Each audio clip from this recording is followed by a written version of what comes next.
Thank you for being interested in this topic. My name is Boran Hodiak. I'm a retired journalist. Long ago, I worked for the Associated Press and the Pittsburgh Post-Gazette. I've reported from Ukraine. My family is from Ukraine, and I lived for years in Ukraine. Are about to see the long opinion column, but there's a lot of factual information in here, and if you wonder about some fact that I throw out, Google it, and I think you'll find support for it. Also, if you have any questions at the end of the video, please put it in the columns below, and I promise I will answer, and if I don't have the answer, I will find it. Now, the problem is that I'm a secret. The only way to find me is to go to YouTube, search, and put in B-O Hodiak. Otherwise, I'm one video among a million. But if enough people do it, if enough people give it a thumbs up, there is a chance YouTube might put it on its home screen, its opening screen, and then a lot of people will see it.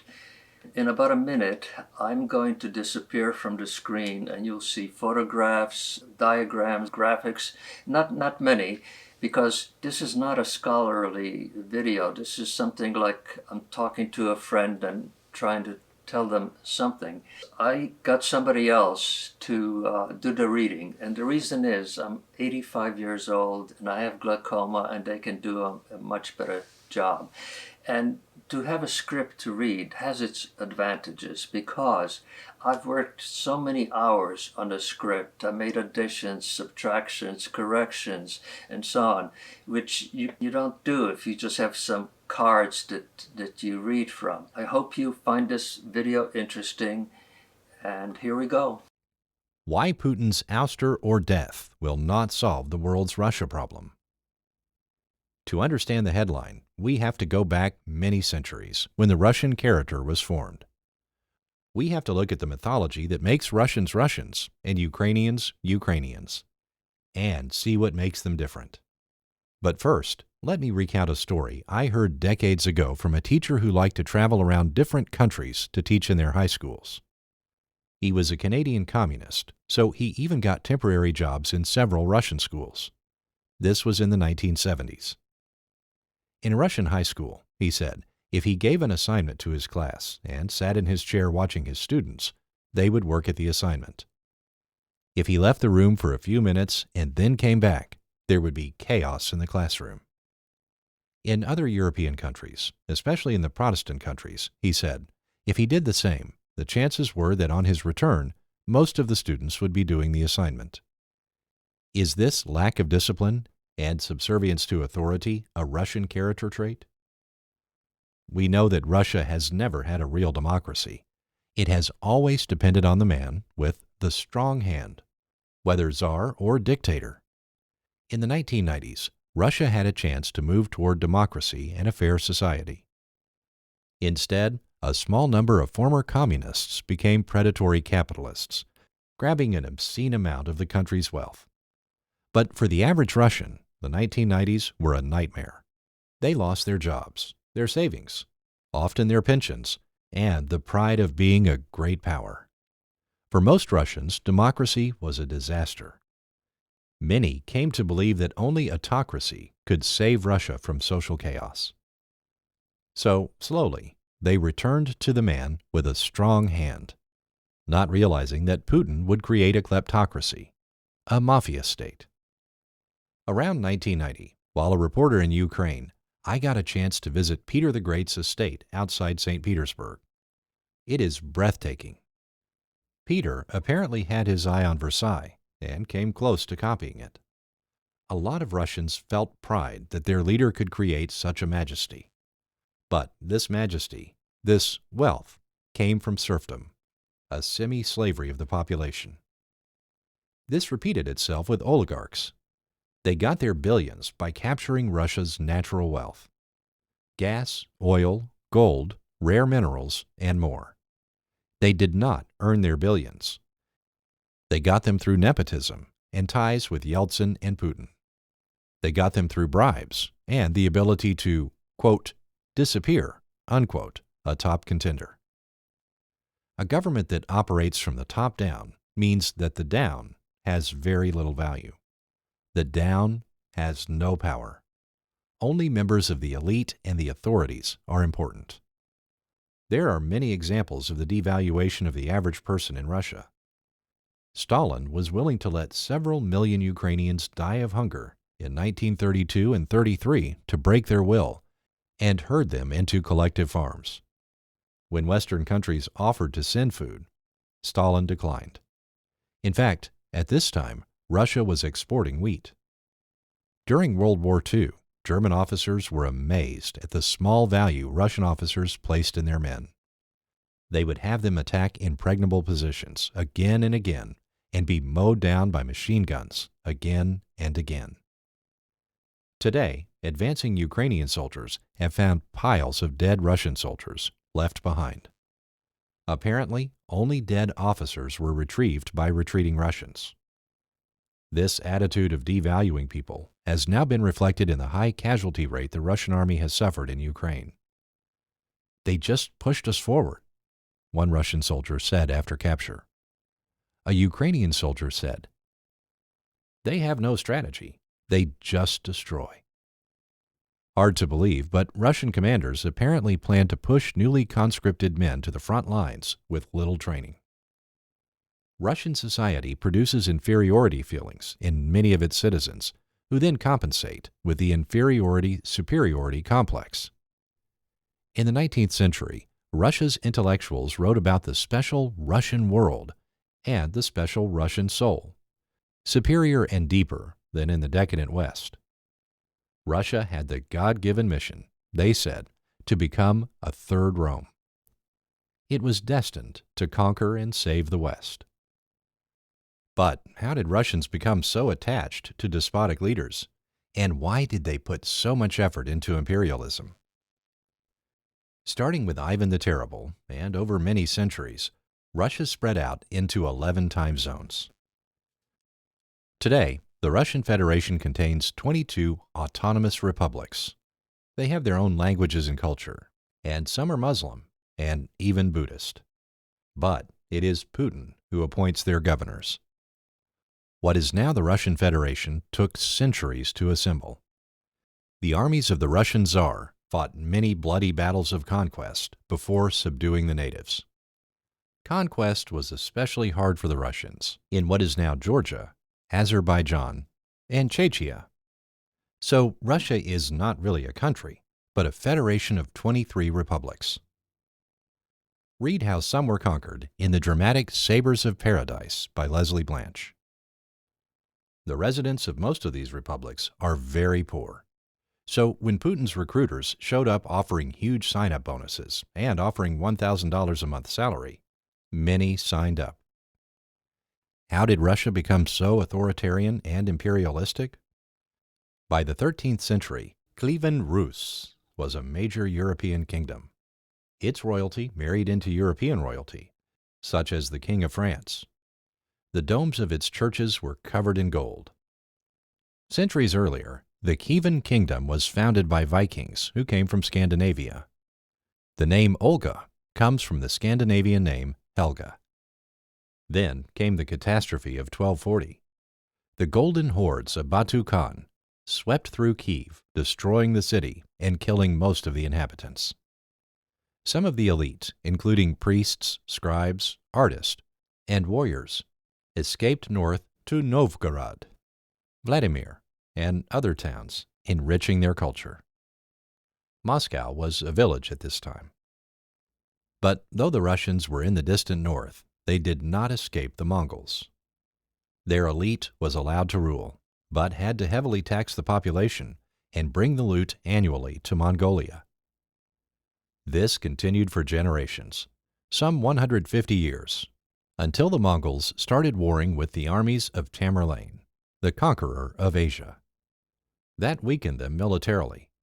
The Russian Tsar took this opportunity to stop paying the annual tribute. The Mongols attacked and were defeated by the Russians. They were finally free of their overlords. But not really. We tend to imitate the people we fear and wish to have their power. The Mongols were despotic and cruel. So Ivan the Terrible asked his architect if he could design another church like the one near the Kremlin. We have all seen photographs of it. The architect said yes, so Ivan had his eyes put out. He wanted his church to be unique, not a peep from any noble near Ivan. Now, let us take a look at the Ukrainian Cossacks. Starting in the 17th century, they chafed under the servitude of their Polish-Lithuanian masters. Many fled to the borderland, which is the literal translation of the word Ukraine. It was a dangerous place. Raiding parties of Tatars and Ottoman Turks roamed the land, often capturing men and women to be sold into slavery. You could call it the Wild East. You had to be enterprising in such an untamed land to be able to defend yourself. Over many decades, a powerful Cossack society evolved. By 1678, the Cossack army had become strong enough to defeat the powerful Polish Commonwealth. Many consider this the birth of Ukraine.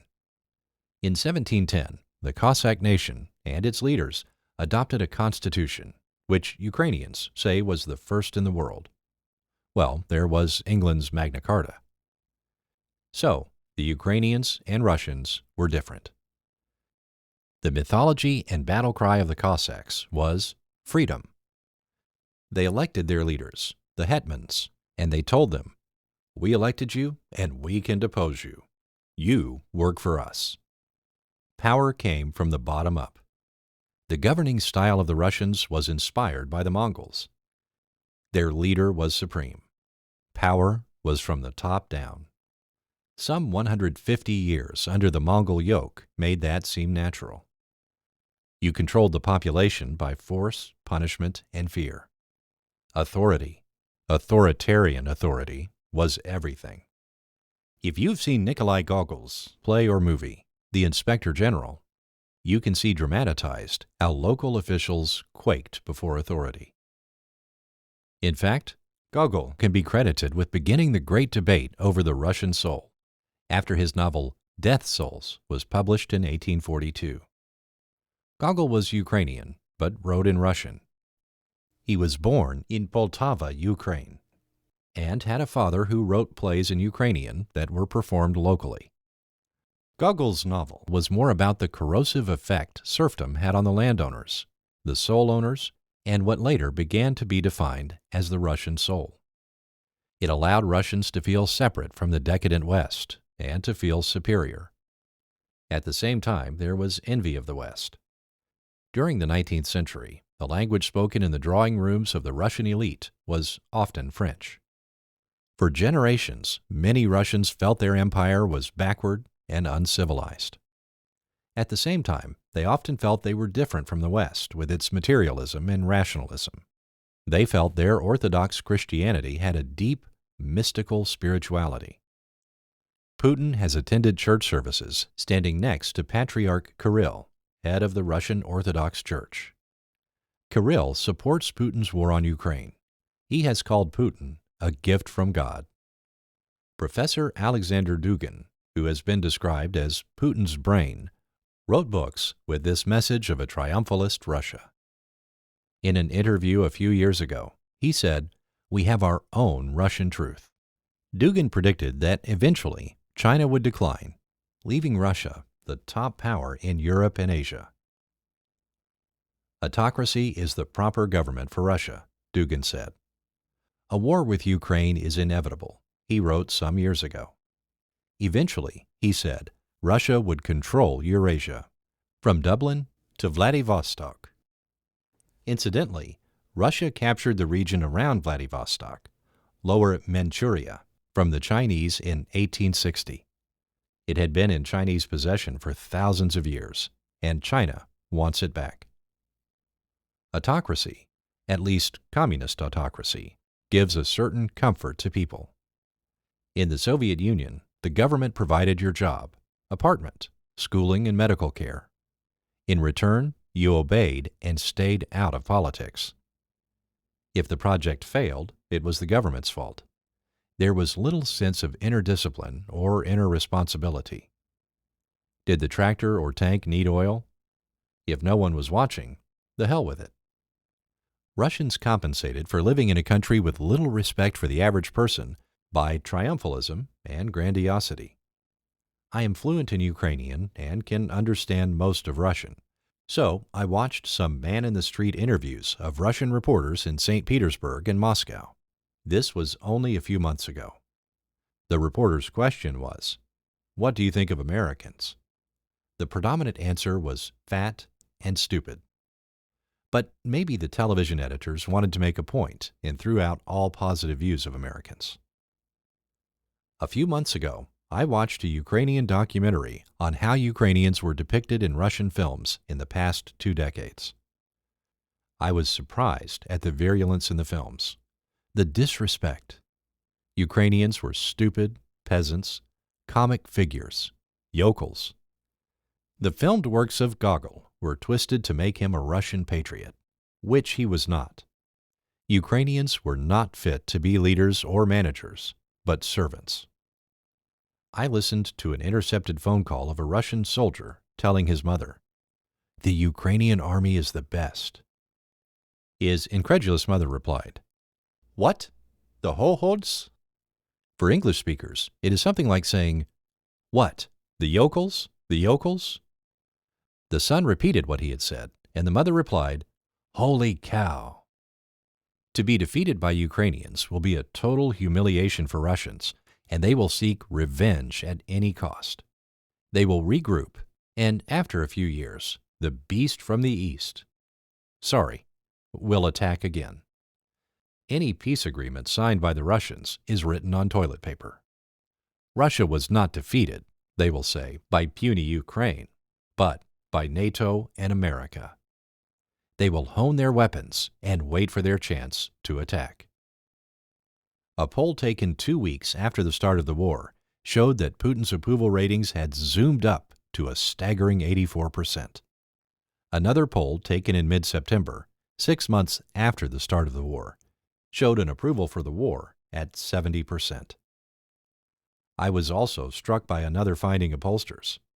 It seems that a large percentage of Russians know their media lies to them, but they don't care. The government has to do it for the good of the country, they say. But isn't Putin in this desperate situation because he began to believe his own lies? Living in his dictatorship bubble, Putin has made mistake after mistake. His latest was assuming that because Russians still support his war, they would be willing to fight his war. As I write this, a top economist in Russia is warning that the mobilization can have, quote, disastrous consequences for Russia's economy.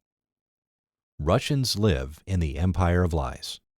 Some months ago, Putin praised his defense minister for the, quote, great job the army had done. He awarded citations for bravery to the Russian soldiers who had been stationed in Bucha, the site of atrocities and war crimes. Putin was giving permission to his soldiers to loot, steal, rape, and kill civilians. How do you reform a country like that? A people fearful of freedom and dependent on lies. They have no political power, so leave the running of Russia to an elite.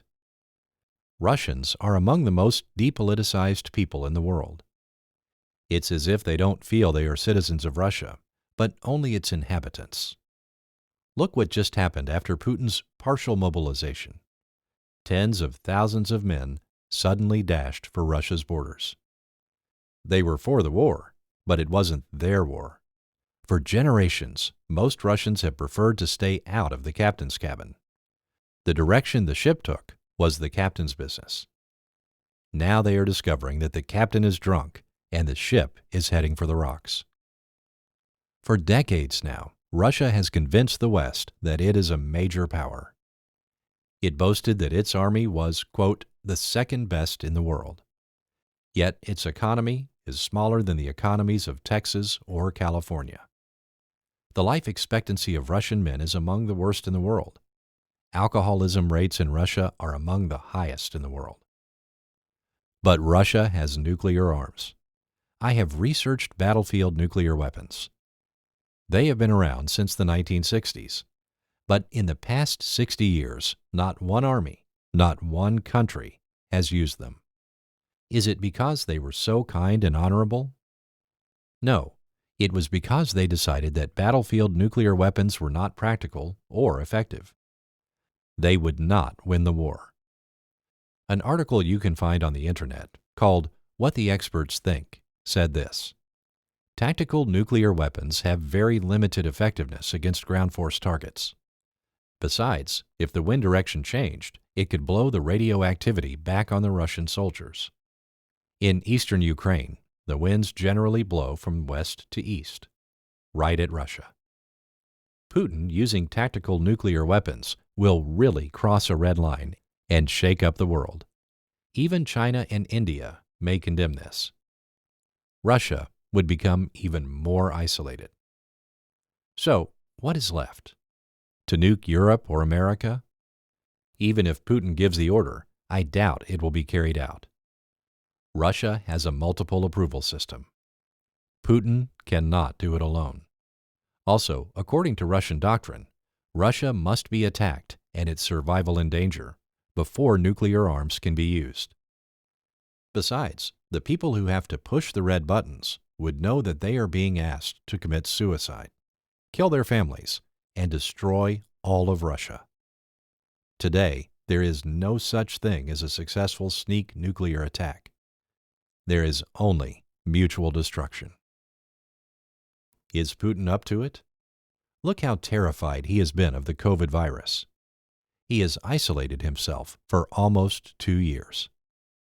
Nearly everyone has seen Putin sitting alone at a long table with his directors 40 feet away. Putin wants to live. Unlike Zelensky, he has never visited his soldiers. He has a food taster to protect him from being poisoned, and some 20 security men discreetly surrounding him 24/7. The West has been very concerned that Ukraine not bomb or attack any Russian territory. Thousands of missiles, bombs, and cluster bombs have fallen on Ukraine from Russia, but Russia itself is supposed to be untouchable. Putin is betting on this, and that is why he is so hasty with the referendums. Attacking Donbas now will be attacking Russia. I wish all those reporters repeating this would remember Crimea was incorporated into Russia long ago. Ukraine attacked it. What did Putin do? More of the same. More missiles and cluster bombs on Ukraine. Now that Russians are realizing the war is not only on television, but is reaching for their sons and husbands, they will demand more of an explanation. I just saw a television clip of a huge number of women in one of the autonomous republics surrounding the police and chanting, "No genocide." They were not referring to Ukrainians, but that a huge percentage of their husbands had been mobilized and killed in Ukraine, while few men were taken from Moscow or St. Petersburg. The war has been disastrous for Russia in terms of world respect and influence. At Putin's last meeting with Xi, the Chinese leader did not even shake hands with him. The president of Kazakhstan kept him waiting. Fyodor Dostoevsky wrote that the Russian character has a need to suffer. But this implies guilt. Is bad faith the guilt of the Russians? In Ukraine today, the Russians are accumulating enough guilt and bad karma that it will affect their grandchildren 50 years from now. Too few Russians are willing to say, "Mea culpa," my fault. It is always them. Many flee into megalomania, triumphalism, or alcoholism, clinging to their own special Russian truth, as Dugin said, compensating for their feeling of inferiority with grandiosity. We see today in Ukraine the sad devolution of the great Russian soul. The evil being done in Ukraine will stalk Russians for generations. You can repress it and suppress it, but it remains in the subconscious. It won't matter that "I only followed orders," or "I have nothing to do with it." That is what most Russians will say. So, in effect, They are not citizens and have no connection to their society. I listened to many intercepted phone calls of Russian soldiers and listened to many interviews on Russian television. What struck me was the absolute lack of empathy for the suffering of Ukrainians. It was always stupid commanders, not getting paid, bad food and equipment, and those frickin' Ukrainian soldiers. Until now, for most Russians, this has been a television war. Russian television tells them the heroic Russian army is liberating Nazi Ukraine, and in the past 7 months has lost less than 6,000 of its soldiers. Soon, Putin's big, desperate bluff, his saber-rattling, will be put to the test. If he dares to go nuclear, American officials have already promised a, quote, catastrophic consequence. This seems to be a real red line for America and NATO. With a declining economy, horrendous losses of tanks and dead soldiers, will average Russians start protesting? Will they start feeling some responsibility for what Putin and his gang have been doing? Don't we say if you are silent, you are complicit? Not doing is also doing. I recently listened to some comments from Vladimir Solovyov, who runs one of the most popular television shows in Russia. It has tens of millions of viewers.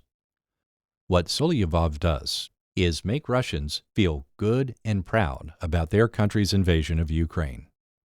It is, he says, a benevolent holy crusade to save the souls of Ukrainians. I am not kidding. But in 2013, he actually said that Crimea should remain Ukrainian and that, quote, any person who tries to start a war between Russia and Ukraine is a criminal, unquote. After the occupation of Crimea the following year, he changed his mind. The occupation of Crimea, he said, meant that a historical justice has triumphed. Solovyov has been sanctioned, and his villa at Lake Como in Italy has been seized. It's worth $8 million. As I listened to his program, what struck me was Solovyov's passionate intensity. When I listened to Kremlin spokesman Dmitry Peskov, I get the feeling he knows what is really going on. We are in the realm of hypocrisy, cynicism, and protecting a very cushy job. But Solovyov makes you think he is a true believer. Russia is benevolent, altruistic, and wants to save the decadent West, is Solovyov's message. But Ukraine is just the beginning. In February, when Russian armies were just beginning to move on Kyiv, Solovyov said that after Russia took care of Ukraine, it would deal with NATO, its war machine and its inhabitants. Solovyov's lady co-host on the program was indignant at the injustice of it all. Russians are the new Jews, she said, persecuted, no doubt, by those evil Nazi Ukrainians. Solovyov is telling millions of Russians that their sons died for a noble cause. It helps them sleep at night. But that means you cannot change their minds with facts or information, or even television footage. They are angry at the West, not at the Kremlin. If your job or self-respect depends on believing a certain way, it is much easier to believe. No doubt, Solovyov's wealth helped him believe. But to have some respect for himself, he had to become a true believer. It is possible to lie to yourself. Most Russians, I am convinced, will not admit that their country committed a horrendous crime in Ukraine. They will feel victimized by the West, unjustly sanctioned, and encircled by enemies. The truth is too painful. Actually, Russia is suffering from a mental illness, a divorce from truth and reality. Speaking at an economics conference in Vladivostok on September 7th, Putin mentioned the special military operation. Quote, "We have lost nothing, and we will not lose anything by the incursion," he said. Russians pride themselves on being real Christians, which means Orthodox, not Protestant or Catholic. But they refuse to see that what their country is doing in Ukraine is a sin. In fact, Patriarch Kirill, head of the Russian Orthodox Church, just announced that any Russian soldier that dies in Ukraine will be cleansed of his sins and go to paradise. Russians are not ready for democracy. It will take decades before their sense of grievance and anger goes down. What is happening in Russia is really sad, for there was greatness in Russia, especially in the 19th century. Think of the great writers, composers, dancers that came out of Russia. There was Pavlov, Mendeleev, and many other important scientists. In our time, the great film director Andrei Tarkovsky came out of Russia. His father was born in Ukraine. These artists and scientists conquered the world. Can the Russians change their character? Based on centuries of Russian history, I believe it will take generations. If a miracle happens and Ukraine totally defeats Russia, that will not be the end of it. Russian anger and a victim mentality will continue, and they will simply wait for their chance. They haven't lost to Ukraine, they will say, but to NATO and America. Thankfully, the American administration is aware of this and has announced long-range plans to support Ukraine to defend itself. After all, America's Lend-Lease program to Russia during World War II was truly massive and crucial. The USSR never paid America back, and its school books essentially say that it was the USSR that won World War II. As I write this, weeks after Ukraine's spectacular offensive in the Kharkiv area, I am watching a group of Russian pundits on Russian television.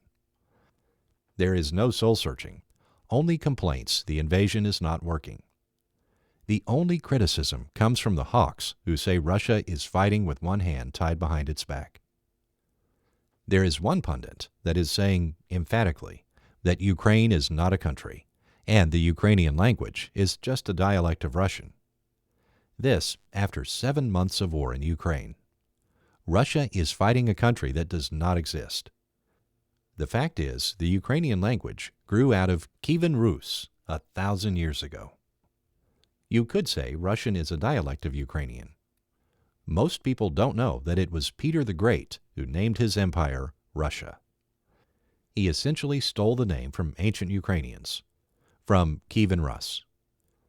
Prior to this renaming, Peter's empire was generally known as Muscovy. One reason Russians conquered so many nationalities and tribes over the centuries was its patience and persistence. Imperialism seemed to be in the Russian DNA. Russia was a little like the Terminator that came at you again and again. If it took decades, so be it. That is how Russia conquered the tribes of the Caucasus and the autonomous republics. The conquest often took decades to achieve. Non-ethnic Russians make up about 40 million of the Russian Federation, with ethnic Russians around 100 million. You have to be Russian or Ukrainian to understand what a huge humiliation the current war is to knowledgeable Russians. With their traditional contempt for Ukrainians, they feel like a heavyweight boxer who is being beaten up by a midget.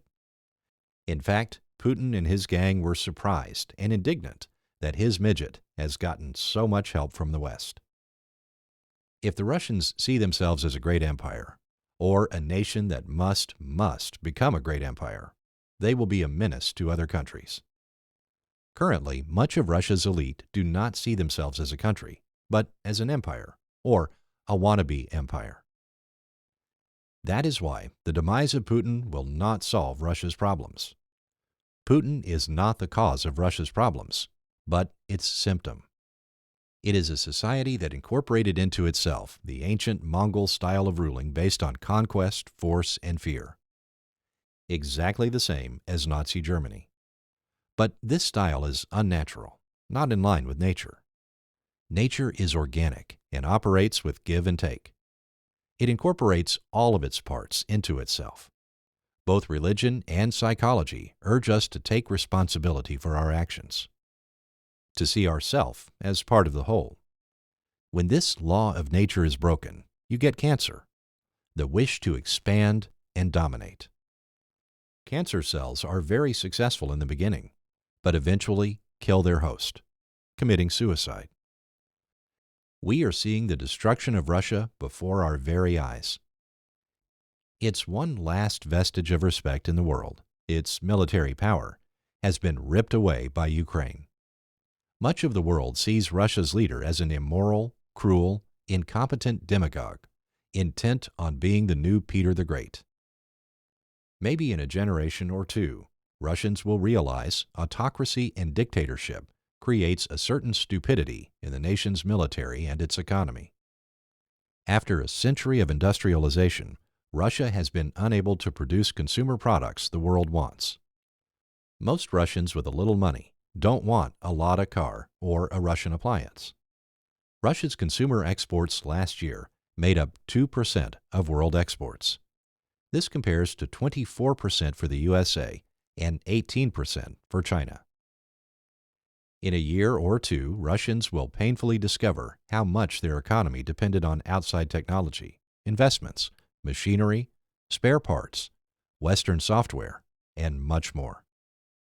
As John Donne said, "No man is an island." In the 1980s, Mikhail Gorbachev, then leader of the Soviet Union, tried to move it to more transparency and more to a market economy. He failed. But he inherited a wreck of an economy. That was the main reason the Soviet Union collapsed. It ran on corruption and cronyism. There was little innovation, and great efforts were made to steal the technical, scientific, and commercial secrets of other countries. I once interviewed a former KGB agent who had been stationed in Japan. The sole duty of his team, he said, was to gather or steal manuals, blueprints, and technical secrets, military and consumer, and ship them to Moscow. Easier to steal than innovate. I talked to a number of teachers when I was in Ukraine. They told me during Soviet times, the emphasis in their schools had been on memorization, not on critical or creative thinking. A majority of Russians simply did not and do not feel comfortable in a democracy and a market economy. Add to that contempt by the elite for the law and the judicial process, an inner-oriented passive Christianity, its leader obedient to the Kremlin, and a strict top-down leadership in government, the military, and companies, and Gorbachev had no chance. Today, his approval rating in Russia is abysmal, and Putin would not even attend his funeral. Winston Churchill once said that democracy is an awful form of government, but all the others are worse. Until educated Russians realize this, they will yearn for the security of a strong hand. How long can the Russians live in denial and blame everything on the West? It means lying to themselves and lying to their people. It creates soul sickness and bad faith. Nobel Prize-winning author Svetlana Alexievich has written a great deal about the Russian character. She is half Ukrainian. At the end of one of her books, she wrote, "Everything Russian is full of sorrow." The great gift Ukraine's suffering has given to the world is to show how dictatorship, corruption, and contempt for the law has ruined a potentially great country.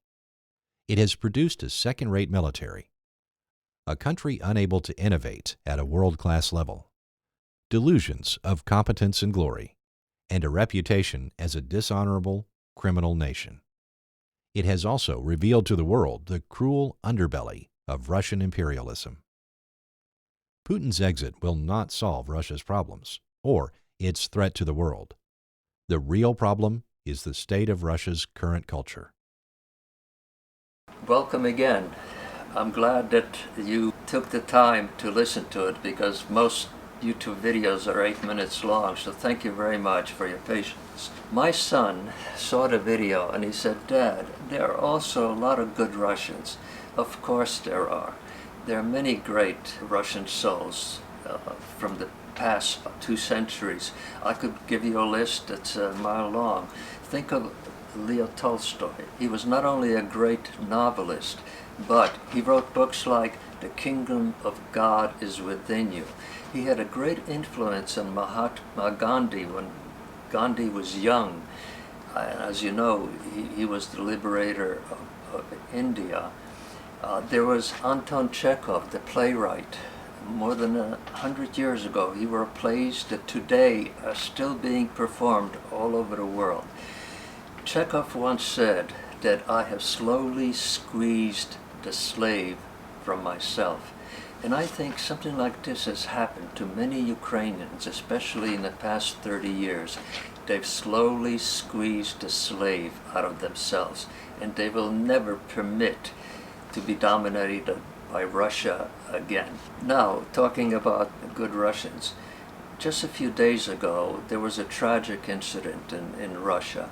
It involved a young rapper, a Russian rapper, who was quite popular in Russia. His name was Walkie, and he got a mobilization notice, meaning that he would have to enter the army and maybe be sent to Ukraine to fight. And this truly distressed him, and he made a decision. He went on Telegram and he made a few comments, and here's what the comments are. And I should mention also that after he did this, he went up to the top of the building and jumped off and killed himself. Anyway, here's what he wrote. I can't take the sin of murder on my soul. I'm not ready to take up arms to kill my own kind.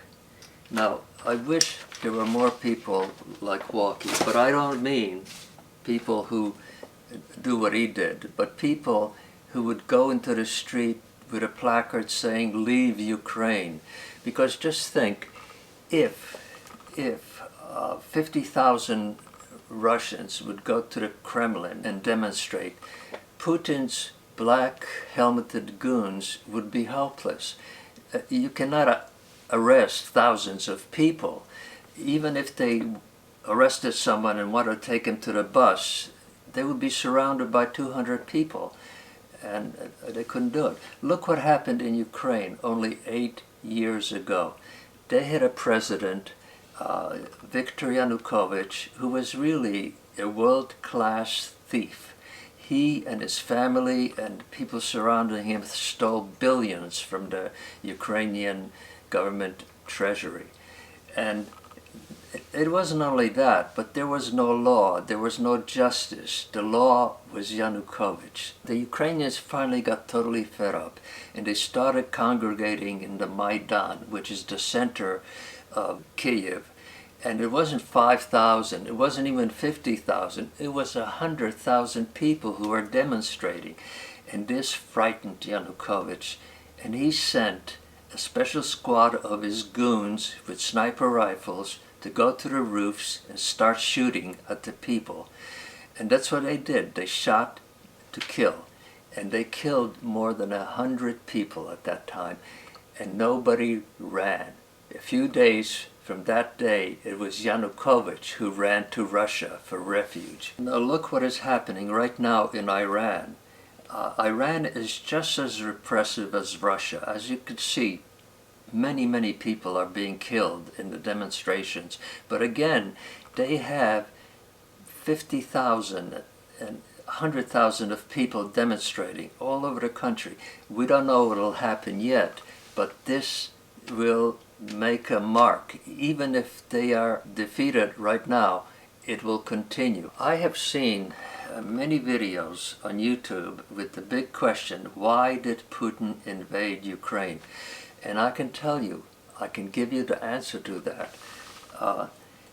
You could say that Ukraine is a sister country of Russia because probably more than a quarter of the Ukrainians are Russian speaking at home. They're loyal Ukrainians, but they speak Russian at home. They have friends in Russia. They often have relatives in Russia.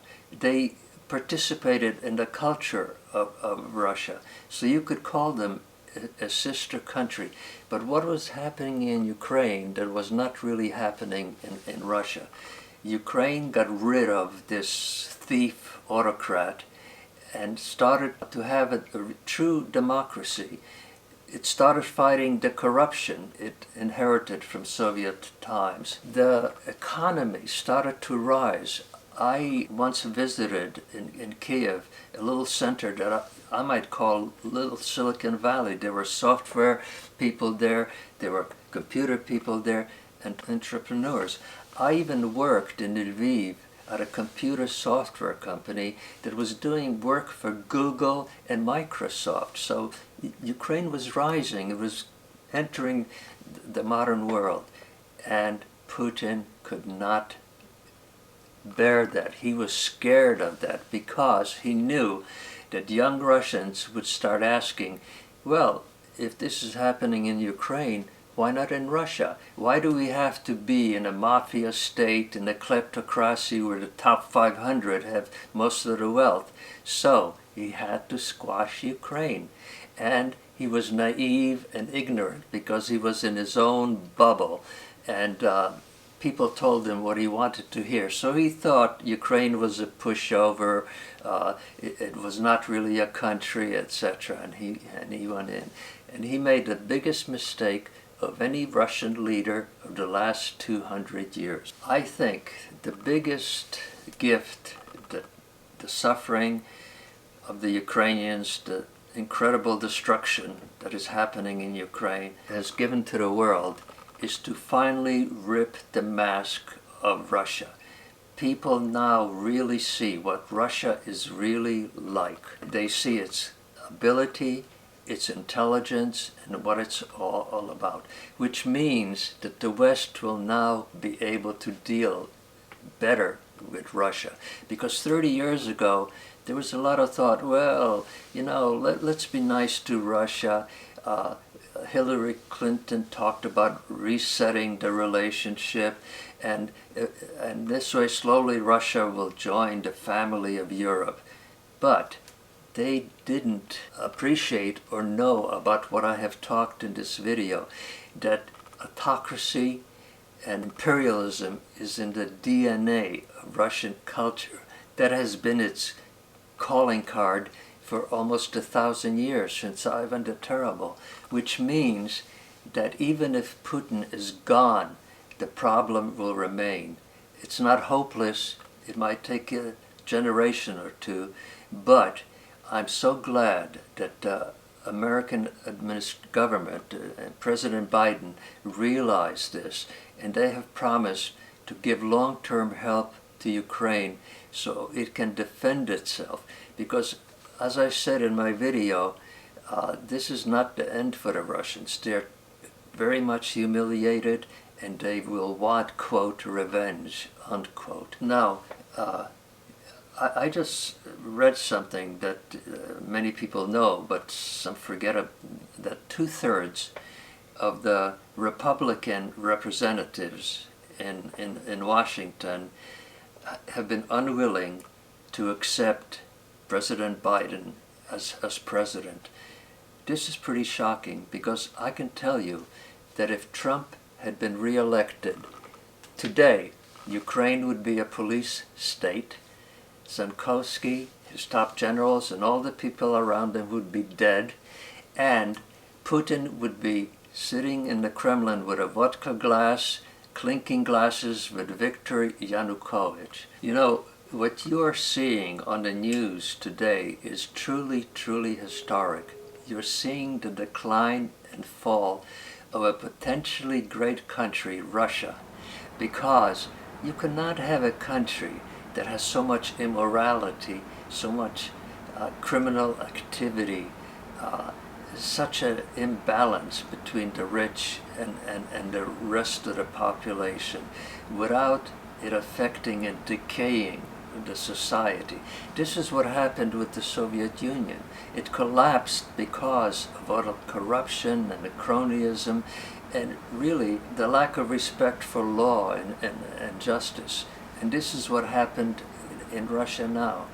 And there are many people who love Russia. They especially love the writers, the composers, the dancers. Russia has given so much to the world. But now it really is a ship that is heading for the rocks. And it's sad, but there's always a rebirth eventually. But as I say, it's going to take a long time, and we have to be vigilant. So thank you very much for watching, and Slava Ukraini.